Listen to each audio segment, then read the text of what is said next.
네, 의사도 정부도 모두 자신의 예측이 옳다 이렇게 싸우고 있는데요. 지금 나오신 두 분의 예측은 옳다라고 믿으셔도 됩니다. 경제가 어떻게 가는지 다양한 방식에서 다양한 각도에서 분석해 드리고 있습니다. 김대호 세한대 특임 교수, 차영주 ISET 경제연구소장 두 분 모셨습니다. 어서 오십시오. 예, 반갑습니다. 네, 사실 생각해 보면 경제 얘기를 할 때마다 지나간 얘기 후일담을 하진 않고요. 자꾸 벌어질 일 예측을 하는데 미국의 FOMC도 마찬가지입니다. 앞으로 어떻게 되어갈지에 대한 예측을 내놓는데 그게 정례회의 이후에 말하는 거잖아요. 물론 지나간 시간에 대한 진단을 바탕으로 하는데 이번에 굉장히 좀 우려했거든요. 지표들도 그렇고. 그런데 그냥 원래대로 간다. 근데 약간 울퉁불퉁 이런 표현들만 등장했습니다. 교수님 어떻게 평가하세요? 네, 한마디로 이 제롬 파월 연준 의장이 대단히 비둘기 파색인, 그래서 일각에서는 대왕 슈퍼 비둘기였다. 네, 비둘기라는 것은 금리는 가급적이면 덜 올리거나 내리고 네. 생산량을 늘리는 이런 쪽의 경제 정책을 흔히 매파에 비견해서 비둘기파라고 그러는데요. 그동안에 제롬 파월은 매둘기파라는 평을 많이 들어왔습니다. 그러니까요. 한쪽에서는 일견 보면 매파 같고 일견 보면 비둘기파 같은 상당히 그 애매모호 아주 중립적인 입장을 많이 취했는데요. 오늘 아침에서의 그 발언은 상당히 비둘기파적이었다. 왜냐하면 네. 지금 세계가 미국의 1월달, 2월달 물가가 많이 올랐습니다. 네. 그래서 걱정들 많이 하고 있어요. 금리를 올렸는데 왜 물가는 계속 올라가느냐. 네. 물가 잡혔다고 하지 않았느냐. 그렇다면 현재처럼 이런 물가가 올라가면 미국의 금리 인하 좀 연기되는 거 아니냐. 뭐 이런 전망들 분석들이 많았었는데 이 대목과 관련해서 자 1월 달 2월 달 한두 달 물가 올랐다고 우리는 걱정하지 않는다. 네. 그리고 울퉁불퉁하다는 것도 비판적인 얘기가 아니라 네. 비둘기파 얘기를 논리 정당화하기 위한 얘기예요.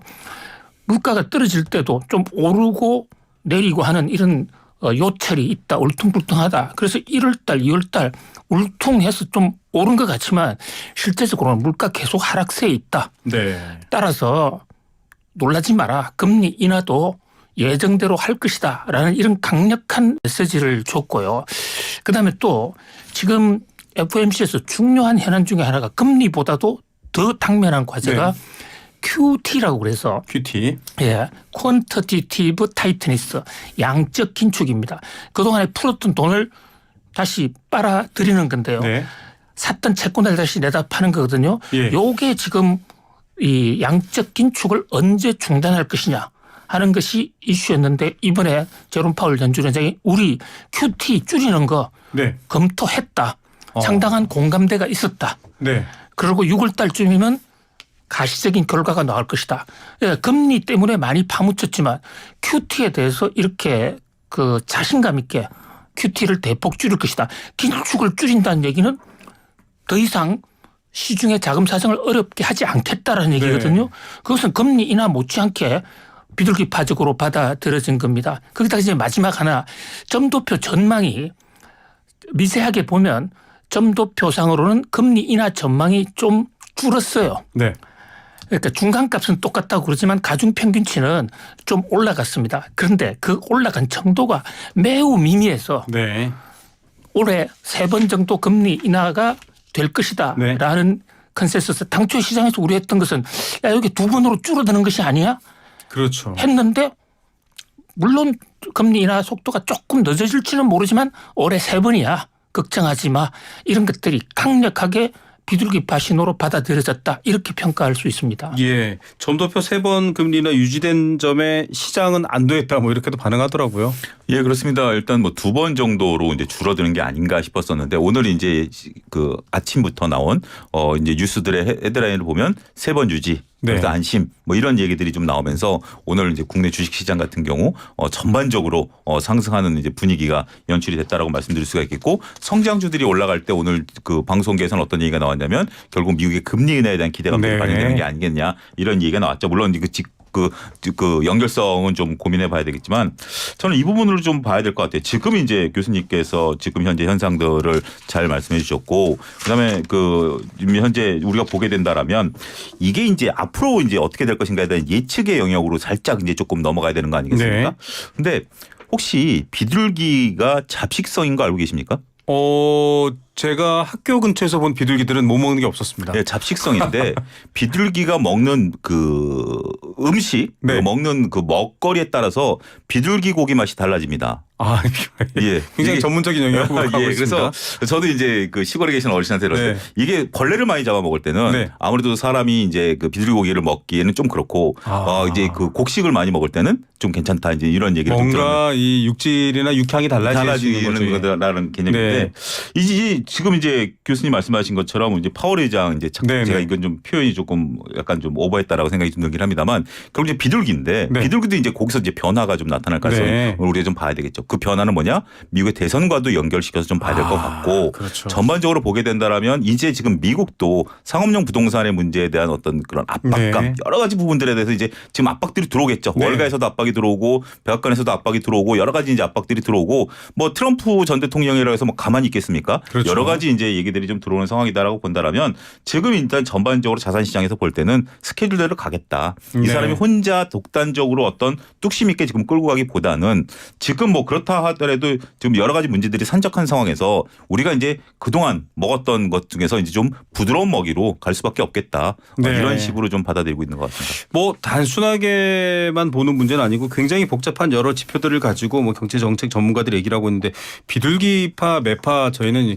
편안하게 워낙 기사와 맥락이 공유되어 있기 때문에 얘기를 하지만 저는 보니까 이게 처음 등장한 거는 베트남 전쟁 찬반 때 의회에서 좀 제한된 범위 내에서 전쟁 심하게 하지 말고 우리 젊은이들 가서 많이 안 죽게 좀 살살 합시다가 비둘기파였고 뭔 소리야 가서 싹 다 공산당 무찔러야지 이게 매파였다고 합니다. 이게 이제 경제로 넘어와서는 좀 돈도 풀고 시장을 좀 숨통을 풀어줍시다가 비둘기파 이렇게 되어 있습니다. 다시 한번 중간에 제가 사족으로 설명을 드렸고요. 자, 뭐 이렇게 되어 있는데 크게 예상과는 어긋나지 않아서 FOMC 결과에 대해서는 고민할 필요는 없을 것 같고 만약에 뭐 점도표상 2번으로 인하 시점이 줄거나 여러 가지 변화가 있었다면 아마 증시에 또 반영이 될 것이고 투자하시는 분들은 어느 포인트에서 좀 쌀 때 샀다가 비쌀 때 또 팔고 이런 계획이 있을 텐데 일단 그런 변화는 없는 것 같습니다. 주식시장 얘기를 할 때마다 나온 얘기가 바로 엔비디아인데 엔비디아 얘기를 좀 해야 될 것 같은데요. 새로운 칩이 한번 나오니까 또 엔비디아 젠슨 황 CEO가 삼성전자 한번 언급하니까 뭐 시장은 출렁출렁하는데 블랙웰이라는 게 출시됐잖아요. 저는 이게 뭔가 한참을 뒤졌습니다. 블랙과 웰을 구분해서 이게 무슨 검은 우물이야 뭐 다 뒤져봤는데 뭐 사람 이름도 있고요. 도저히 왜 이런 이름을 붙였는지 모르겠습니다. 자, 지금 우리가 일란 머스크가 움직이는 차, 네. 만든 차 회사 이름이 테슬라입니다. 그다음에 그 밖에도 많은 회사의 상호들이 사람 이름에서 많이 따왔는데요. 네. 테슬라라는 사람 그것도 사람 이름이에요. 네네. 뭐냐면 전기를 최초로 직류가 아닌 교류 전기를 에디슨보다도 더 효용성이 높은 전기를 개발했던 사람이에요. 그래서 머스크라는 사람이 그 테슬라라는 사람을 너무 존경한 나머지 회사 이름도 이번에 그 테슬라로 써서 회사가 컸는데 네. 블랙웰도 사람 이름입니다. 사람 이름이었군요. 예, 여러 사람- 개가 있더라고요. 네, 사람도 이 앞에 블랙이 있다고 해서 그냥 알지만 흑인이에요. 네. 흑인 중에서도 굉장히 유명한 사람인데요. 1910년대에 수학자예요. 수학인데 지금 컴퓨터 인공지능이 다 수학으로 풀어가는 그렇죠. 거거든요. 그런데 블랙웰의 당시 학문적인 업적은 신능력을 어떤 연산을 동시에 굉장히 많이 했어요. 네. 그런데 그것을 지금 GPU가 동시에 병렬 형태로 그렇죠. 계산하는 거거든요. 그런 점. 그다음에 또 하나는 이 블랙웰이 당시에 많은 백인들이 흑인이 무슨 수학이야. 가서 일이나 해. 이렇게 한 그 관행을 깨고 흑인이 오히려 더 똘똘한. 그러니까 무슨 얘기냐면 이 GPU가 원래 CPU보다 못한 거였는데 네. 이제는 블랙웰이 이름을 붙이면 굉장히- CPU가 반도체 칩의 대명사가 될 거야. 네. 혁명적 변화가 있을 거야를 선언합니다. 실제로요. 이 블랙웰은 컴퓨터가 그동안에 GPU가 1초에 몇 번 정도 계산했냐면요. 1초에 H100 시리즈를 지금 현재 만들고 있는 H100 시리즈 같은 경우는 후퍼 100이라고 그러는데 그게 1초에 한 100조 번 정도 계산을 합니다. 100조. 네, 100조. 예. 그런데 이번에 블랙웰은 요것을 한 700조 정도로 계산을 해요. 네. 그다음에 또 판단 능력은 25배가 앞서고 전기 사용량은 30분의 1로 줄었다라고. 줄어들고 문자 그대로 여태 보지 못하던 괴물인데요. 인공지능이 가능한 것은요. 인공지능은 계산하는 시스템을 보면 굉장히 멍청하게 계산을 합니다. 네. 예를 들어서 원의 내면의 합을 구하라. 이러면 우리는 반지름 제곱 곱하기 파이 3.14 곱하면 우리 초등학교 학생도 네네. 구할 수 있어요. 그런데 인공지능은 그렇게 계산 못해요. 하나하나 다. 하나하나 점을 쫙 찍어보는 네. 겁니다. 그래 점을 꽉뜩 채웠을 때 내가 몇 퍼센트 차지했어 해가지고 했는데 그것을 사람은 시간이 늦지만 700조 정도 초당 700조 계산을 하면 네. 순간에 나오거든요. 그렇죠. 그만큼 속도가 빨라졌다는 얘기는 앞으로 인공지능은 훨씬 더 혁명적인 된다. 그러니까 인공지능의 지금 돌풍이 이제 끝난 게 아니라 시작도 아직 안 됐구나. 와. 그런 면에서 세계가 또 한 번 폭발하고 있다. 이렇게 볼 수 있다. 블랙웰 태풍이다. 저는 이렇게 봅니다. 이거는 뭐 시장을 이끌어간다가 아니라 아예 시장을 바꿨다라고 말할 수도 있겠네요. 지금 삼성 언급 한마디, 사인 한마디에도 삼성 주식이 오늘 엄청나게 올라가고 있거든요. 그런데 어제 삼성 주가가 올랐고 오늘도 올라갔는데 저희 이제 SNS 상에서 어떤 얘기 들어가면 네. 삼성의 굴욕이다 이런 얘기 우스갯소리가 굴욕이다. 들었습니다. 네. 이게 이제 뭐 나쁜 의미가 아니라 그동안 이제 삼성이 주주환원 정책이라든지 이재용 회장의 등장이라든지 네. 여러 가지 이제 뭐 그런 부분들 뭐 새로운 휴대폰의 등장이라든지 뭐 이런 것들이 있었음에도 불구하고 7만 원대 초반을 못 벗어났었거든요. 그렇죠. 근데 이제 젠슨 황이 삼성 거를 지켜보고 있다 이 한마디에 이제 모든 게 다 그냥 폭발해 버리니까 너무. 그동안의 이제 노력보다는 네. 역시 이제 이 엔비디아의 효과가 더 크구나. 그러니까 이게 AI가 그만큼 강하다 이거죠. 그리고 이제 삼성전자 주가만 잠깐 짧게 보면 삼성전자 주가가 오늘 지금 8만전자 부분까지 네. 올라왔거든요. 근데 8만전자서부터 9만전자는 우리가 이제 주식시장에서 볼 때 개인들의 벽이기 때문에 네. 기관과 외국인들이 쉽게 뚫어내지 못할 것이다. 어차피 네. 개인들 입장에서 보면 그게 다 매물로 나올 거니까 원금만 네, 떨어진다. 네. 그래서 지금 오늘 개인들의 매도가 한 2조 넘게 나왔거든요. 네. 굉장히 많이 나왔는데 그걸 외국인과 기관들이 받아먹기 시작했어요. 예. 그러면 이제 진짜 10만 전자까지 갈 수 있는 길을 만들었다는 측면에 네. 있어서 이 모멘텀이 바로 잭슨한 모멘텀이다라고 봐야 되겠죠. 예. 자, 이제 이 칩을 우리가 이제 뭐 교수님께서 아주 자세히 상세히 설명하셨습니다만 이거를 자세히 모른다 하더라도 우리가 이것은 더욱더 이제 가팔라질 거예요. 우리가 원래 그 GPU란 단어를 만든 것은 소니였는데 네. 그거를 인식시켜준 게 엔비디아였거든요. 그렇죠. 그런데 이제 엔비디아가 이제 블랙웰이라는 새로운 단어 그래서 이제 그 전에 H100 명에서 이제 B100이라는 네. 이제 칩이 나온 건데 이 칩이 물론 비싸긴 합니다. 비싸긴 합니다만 효율화를 높이게 된다라면 이제 이거는 지금 이제 주가가 많이 올라서 많은 분들이 이제 걱정을 하시고 이 산업에 대한 것들이 언젠가는 이제 좀 두려움을 느끼시긴 하겠습니다만 저는 이렇게 기준점을 세우셔야 된다라고 봐요. 첫 번째는 이 대세 흐름은 교수님 말씀하신 것처럼 이제부터 본격적으로 나간다. 그러면 내가 투자의 개념으로 봤을 때는 결국 내년 정도 되면 많은 기업들이 뛰어들 수 있다.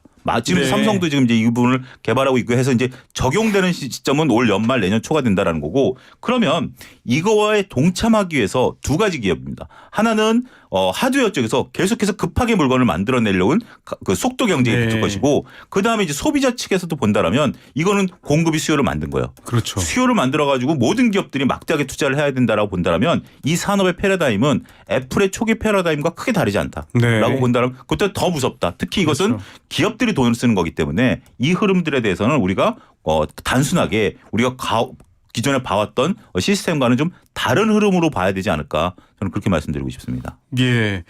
이게 엔비디아에서 만드는 그 반도체 GPU가 도대체 얼마나 대단하길래라고 할 텐데 그 하나가 한 장이 한 개가 5천만 원입니다. 그런데 이제 이번에 나오는 거는 그보다 더 비싸질 거다라는 우리가 전망이. 한 장이라고 해서 보통 이제 뭐 종이 한 장을 생각하시는데 네. 눈에 보이지도 않아요. 칩은. 그렇죠. 네.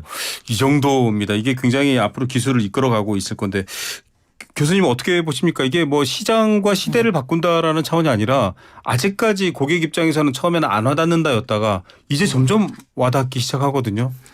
예, 이번에 엔비디아의 젠슨 황이란 분 우리 식으로 한자를 읽으면 황인훈 씨입니다. 원래 이름이. 황인훈 씨. 예, 굉장히 황인훈. 친근하네요. 예, 우리나라에 유명한 최인훈이라는 소설가가 예, 있었어요. 당장. 그 사람하고 한자도 똑같아요. 네. 근데 한번 보는 이제 미국 이민을 가서 대만 사람인데 이민을 가서 젠슨 황으로 이렇게 쓰고 있는데 이 양반의 이번에 GTC라는 GPU 테크놀로지 어떤 컨퍼런스에서 네. 한 여러 가지 얘기가 뭐 며칠간 이어서 기자회견까지 해서 많이 있는데 그중에서 가장 주목되는 것은 블랙웨어보다도요. 오히려 자, 이 컴퓨터를 교육하는 방식 지금요. 이 컴퓨터를 만들어 가지고 그것을 교육을 시키는 거거든요. 네. 교육을 시켜서 기존에 있는 어떤 이론들을 쭉 학습을 시키는 거. 단순하게 학습시키는 그것을 머신 러닝이라고 그럽니다. 네. 그런데 머신 러닝은 자기가 보지 못한 것은 판단하지 못해요. 네. 거기서 한 단계 더 넘어가는 게 딥러닝. 그래서 보지는 않았지만 응용도 할 수 있는 네. 지금 딥러닝까지 갔는데 이번에 얘기한 것은 디지털 러닝. 자, 지금요. 학습을 할 때 모든 정보를 이 문자나 점으로 컴퓨터는 공부를 해요. 네.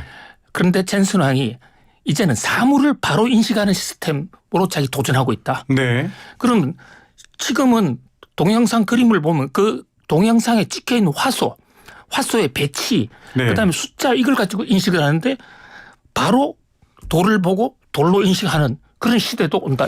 그러면서 이야. 휴머노이드 로켓의 발전 성과를 얘기했습니다. 네. 휴머노이드 로켓이라는 것은 사람과 같은 로봇이거든요. 예. 그 시대도 멀지 않았다. 5년 내에 휴머노이드 온다. 휴머노이드 시대가 온다.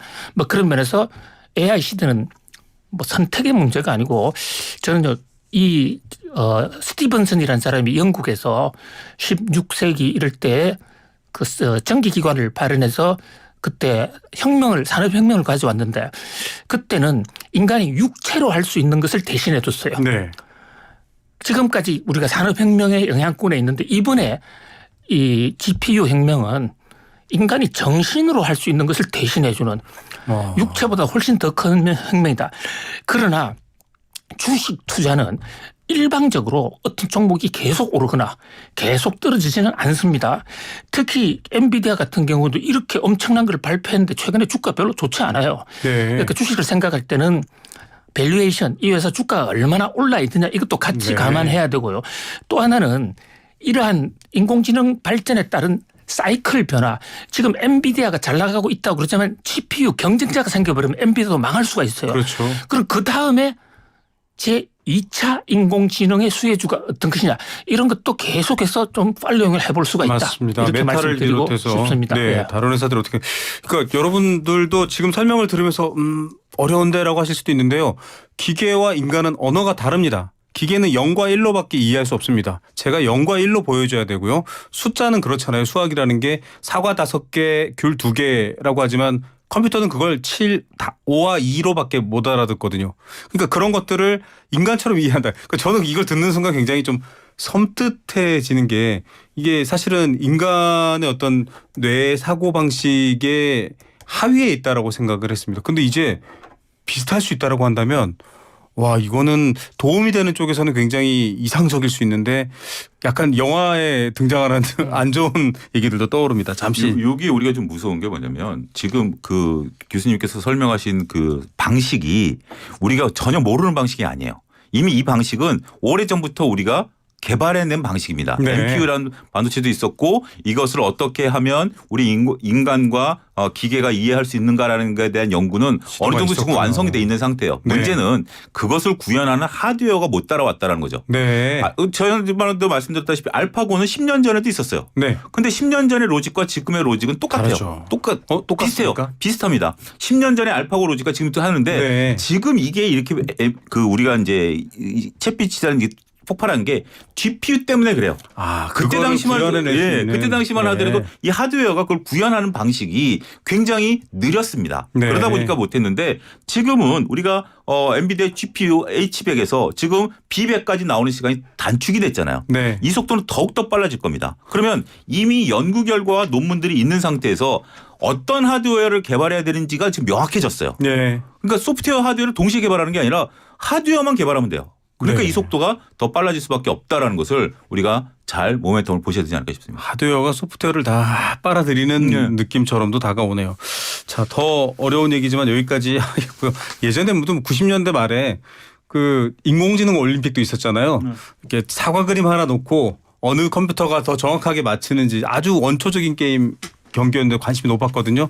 그 단계가 이제는 아주 더 인간보다 더 뛰어난 단계로 지금 발전한 요즘 거죠. 또 유행하는 게 1980년대 초에 고대에서 그 자율주행차 네, 네. 만들었었던 건 영상들 지금 이제 돌아다니잖아요. 최근 돌아다닙니다. 근데 그 기술과 찝차. 지금 기술이 물론 이제 지금 더 발전됐지만 네. 기본 원리는 똑같다라는 거죠. 그렇군요. 근데 그때 당시만 해도 하드웨어가 그거를 못 받쳐줬었던 받아요. 분들인데 지금은 이제 그 더 이제 뭐 기술이라든지 뭐 이런 것도 하지만 기본 원리 기는 이게 오래전에 만들어진 그러니까요. 거죠. 자율주행차도 그때 그렇고. 만들었던 자율전기차 최초의 전기차가 고려대학교 산업협력관 1층에 지금도 전시가 돼 있습니다. 찝차죠. 네. 네. 참 이게 이제 미래가 어떻게 될지 점점 슬슬 감이 다 오실 겁니다. 저도 빨리 농업 쪽으로도 열심히 해봐야겠는데요. 자, 농담이고요. 자, 이번엔 좀 다른 얘기 가보겠습니다. 이웃나라 일본은 마이너스 금리를 오랜 기간 동안 유지했습니다. 뭐 침체 얘기도 있었지만 좀 독특한 상황이었는데 드디어 마이너스 금리 종료를 선언했습니다. 많은 분들이 야 이제 이거 엔캐리 얘기도 나오고 복잡했는데 들여다 보니까 또 그렇다고 해서 우리가 올라간다는 소리는 아니야라는 해명도 있는 것 같고요, 교수님. 그렇습니다. 이게 플러스냐 마이너스냐는 것은 굉장히 큰 차이입니다. 일본이 마이너스 0.1금리를 플러스 1.0으로 바꾼 거거든요. 네. 그 차이는 얼마 안 돼요. 그러나 우리가 전기도 플러스 극이냐 마이너스 극이냐에 따라서 다르죠. 방향이 다른 거니까요. 네. 그러면서 일본은 17년간의 마이너스 시대를 끝났다. 엄청난 변화라고 봅니다. 네. 이랬을 때 문제가 되는 것은 그동안에 엔캐리 자금이라고 그랬어요. 일본에서는 정말 투자하기가 좀 쉬웠다고 볼 수 있습니다. 영어만 좀 잘하면. 네. 왜냐하면 일본은 금리가 마이너스잖아요. 네. 마이너스 그럼 대출할 때 금융 비용이 없다. 특히 네. 기관 투자자 입장에서는 금융 비용이 없어요. 공짜로 돈 빌려서 네. 그것을 한국이나 또는 베트남 같은 데 그냥 은행에 예금만 해도 또 7% 8% 남죠. 받는 거예요. 네. 그렇게 해서 나간 돈 그것을 N캐리, N을 싣고 간 자금이라서 네. N캐리 자금이라고 그러는데 N캐리 자금을 주로 실어 날란 사람이 네. 가정주부들이에요. 그것을 우리나라에 강남 북부인이 있다면 일본에는 와타나베 부인이 있어요. 와타나베 부인. 1200조가 있는데 그러면 이제 그 돈이 돌아올 거 아니냐. 네. 플러스가 됐으니까 돌아오면 일본 엔화가 폭등합니다. 아. 그런데 일본이 그렇게 쉽게 엔화를 방향 턴을 하지 않을 거예요. 네. 한꺼번에 폭등하면 일본도 감당을 못합니다. 네네. 최대한 서서히 오도록 그래서 계속 오랄 메시지를 통해서 우리 지금 금리 플러스로 돌렸지만 아직 금융 완화한 건 아니야? 이거 무슨 얘기냐면 이것은 내가 밥을 먹었는데 네. 배부른 거 아니냐 하고 비슷한 얘기예요. 네. 지금 분명히 방향 전환을 했어요. 일본 정부에서 그러나 엔화가 한꺼번에 변화하지 않도록 또 엔캐리 자금이 한꺼번에 오지 않도록 적극적으로 시장 개입을 하겠다. 그런 각도에서 이 투자 좀 조심해야 돼요. 그러나 중장기적으로 보면요. 한 1년 정도 흐르고 보면 일본 엔화는 상당히 올라와 있을 것입니다. 네. 세상이 변했습니다. 지금 뭐 사실 엔저에 관심 있는 건 여행 가시는 분들 정도였는데 이제 좀 따져보면은 이렇게 환율도 바뀔 가능성이 크고 일본 기업들도 한국에 다 그동안 추월당했다라고 했다가 지금 또 분위기 반전하는 기업들도 많이 있잖아요. 그렇습니다. 이제 뭐 일본 같은 경우 지난해 경제 성장률이 우리나라를 뛰어넘었죠. 1.9 우리나라 1.3이니까 우리나라보다 이제 경제 그 바탕으로 이제 이렇게 네. 결국 금리를 올리는 그런 상황인데 결국 이제 우리나라도 어제 이제 국내 자산 시장이 걱정했던 것들이 이제 엔화 강세에 따라서 네. 엔캐리 트레이드 자금이 이제 우리나라도 어느 정도 들어와 있다. 이게 정확한 숫자는 모릅니다. 네. 정확한 숫자는 모르는데 우리나라도 일정 부분 들어와 있는 것들이 이제 나가게 된다라면 이게 꼭 그 주식 시장뿐만 아니라 채권 시장에도 영향을 미치게 되고 네. 여러 가지 이제 영향을 미치게 되다 보니까 우리한테는 굉장히 이제 어제는 좀 어떻게 보면 좀 두려워했었던 것 네. 같아요. 자산 시장이 두려워했던 것 같은데 상대적으로 엔화의 가치가 오히려 더 떨어지는 모습들이 보이면서 상대적으로 이것은 이제 시간을 두고 이제 올 것이다. 우리가 대응할 시간이 있겠다. 네. 이게 조금 안심으로 좀 되는 것 같은데 지금 이제 일본 같은 경우 계속해서 이제 일본이 살아나기 시작했다라는 측면에서 뭐 우리랑 조금 다르겠죠. 일본은 계속해서 이제 성장하는 부분들이 좀 있는 부분들이 있기 때문에 일본이 또 살아나고 중국이 또 저렇게 맥을 못 친다라면 우리한테는 계속해서 시련이 좀 다가올 수밖에 없지 않겠는가 싶습니다. 지금 정부가 추진하고 있는 밸류업 프로그램 주식의 가치, 주주 가치 제고를 하는 프로그램도 사실 일본에서 벤치마킹해 왔고 일본은 그 외에 사회적 정책, 그러니까 경제 활성화를 위한 정책을 보면 굉장히 오랫동안 공을 들여 제도를 만들어 놨어요. 뭐 저출산 정책도 그렇고 워낙에 우리보다 먼저 겪었기 때문인데 이제 좀 기지개를 펴는 것 같은데 그러면 교수님 우리도 좀 그런 상황을 봐야 되는데 우리는 뭐 마이너스 금리는 아닙니다만 굉장히 좀 뭐랄까 참고해야 될 부분도 있지 않을까요? 어떻게 보세요? 우리는 지금 금리가 너무 높아서 기업들이 허덕이고 있고 가게도 은행 빚 가지고 있는 사람들은 지금 아주 굉장히 신음하고 있습니다. 그래서 거시경제 여건은 굉장히 다르거든요.